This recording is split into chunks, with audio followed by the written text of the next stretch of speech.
Hi guys, this is me, Miss Immortal. At ngayong araw nga, nandito ako sa salon. Hindi ako pumasok para lang pupunta sa salon. Kasi naman, sobrang dry na ng hair ko. Ang tagal na kasi hindi na pa-treatment and hair color na din. Since nang pina-short hair yung buhok ko, hindi pa ako nakabalik sa salon. Mga month of February yata nang nagpa-short hair ako. Sabi bumalik ako after 1 week kasi nga pahinga muna yung buhok ko. Pero ngayon lang ako nakabalik guys. So, ayun, nagtaka yung hairdresser ko kasi nga bakit daw ngayon ako bumalik. Pero kasi nagbakasyon din kasi siya ng March. Bumalik ako ng March pero wala siya. Nasa bakasyon kasi siya. So, ayan nga, nagkakwentuhan nga kami dyan. Kasi sabi niya, galing daw siya ng Malaysia for vacation ng 15 days. Tapos, nag-Thailand din daw siya. Tapos sa Thailand, parang nag-training din siya doon para ma-level up yung ano niya, yung skill niya. So yan, last week lang daw siya nakabalik. So buti na tiyempuan ko siya kasi siya talaga yung gusto kong mahawak sa buhok ko guys. Ang gaan kasi ng kamay niyan. Although hindi naman siya mag-ang, may kabigatan din yung kamay niya. Pero para sa akin, cool yung kamay niyang gumawa. Kaya sa kanya talaga ako nagpagawa ng buhok ko. So ayun, pinapili niya nga ako niya kung anong kulay gusto ko. Kasi sabi niya puro na lang daw matitingkad yung kulay ng buhok ko. So sabi niya, suggest niya is yung parang nasa medium lang. Sabi ko, sige, ikaw na bahala kasi ikaw naman nakakaalam yan. Tsaka sabi niya kasi maputla daw ako. Kung kukulayan niya ako ng matas na kulay na naman, so lalo daw akong puputla. Di ko nga alam kung i-insulto niya ako sa part na yun eh. Pero okay lang. Pero after that naman, okay naman. Ang gaan kasi ng kami niya. Tapos binigyan niya pa nga ako ng ano dyan, free massage sa ulo. Kasi sabi ko ang angkatin ng ulo ko dyan. 7,000. Kasi nga, syempre, sa mga gamot na ginagamit sa buhok natin, alam niyo na, chemical yan. So, minsan medyo mahati, minsan makati na ewan. Kaya gusto mo nang kamutin. Pinagahan ko talaga yung punta dyan sa salon, mga 11 o'clock o, diba? Aga na nun. Tapos, ayun pala, katatapos lang nung first session. So, yan. As you can see. So, yan, biniblower niya. Ayan, ano pa lang yan, guys. Bali, bleach pa lang yan. So, natapos yung bleach. Kasi, binleach niya ulit yung buko kasi nga, black na yung, kasi nga, diba, hinaircut ko nga siya. Pinahaircut ko siya into short. So, yun. Sabi nga niya, sayang daw yung buko. Pero, okay lang din daw. Kasi, dry naman din daw yung bottom, pinakailalim ng buko. So, yun, okay na rin daw na pinahaircut ko. Pero yan, may natiiwan pang medyo dry.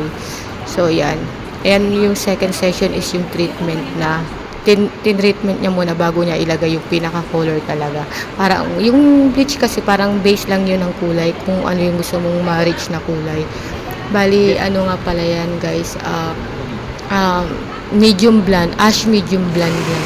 Hindi na yun siya nag-mix. Kaya sabi niya, pag nag-mix daw ako, tapos pag humaba kasi siya, parang magiging very light na naman. Tapos parang pangit yung outlook na pagka nag-fade. Kasi syempre, di ba, nag-fade naman talaga yung kulay after few months. So, yun, sabi niya, medium blonde na lang tayo. Tsaka kasi maputla ka nga tingnan.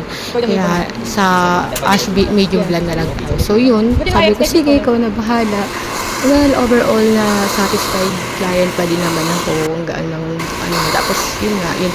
Iba yung gamot na ginamit niya sa akin ngayon guys. Kasi before kasi parang keratin yun. Tapos treatment na hindi ko alam. Basta something keratin yun. Pero ngayon kasi parang may hinalo kasi siyang parang yung hinahalo sa hot oil ganun. Parang organ oil yun. Tapos yun na nga. Naging silky naman yan after ng treatment. Naging silky talaga yung buhok ko. So, yun nga, ginawa niya pa akong model yan before after. Pero nagpaalam naman siya sa akin. Sabi niya, i-upload daw niya sa vlog niya sa TikTok. Yun nga, nagkukwentuhan nga kami about TikTok. Sabi niya, naka-follow daw siya sa akin sa TikTok. Kasi siya pala yun. Sabi ko, iba kasi yung profile mo. Kala ko kapangalan mo lang. Siya nga pala ang name pala ng hairdresser ko na yan is Asam David. Shout out sa iyo, Asam David. Thank you for my new look. O, ayan, diba? Nabubulol pa ako. Haba naman kasi ng video na to. Pero okay lang. So, thank you talaga. Satisfied client here. So, sa mga gustong magpagawa ng hair dyan, mga Pinay, hanapin nyo na lang si Asam David. Actually, Christian siya, pero nasa Muslim country siya.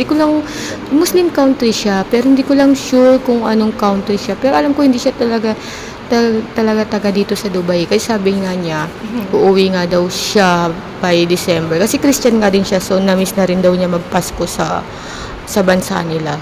So, yun. Pero alam ko sa Muslim country din yan, sa parang Arabic yata. Maybe Saudi or somewhere else. Basta yun na yun. So, yan na nga. Nagkukwentuhan na nga lang kami dyan. Pinapakita niya yung outlook ko. So, nailang pa nga siyang humawak sa akin yan kasi sabi niya baka daw may boyfriend ako tapos naka-video. Sabi ko, hindi, sige, okay lang. Hindi naman magagalit yun kahit suwain yun. So, yun lang guys. Bye-bye!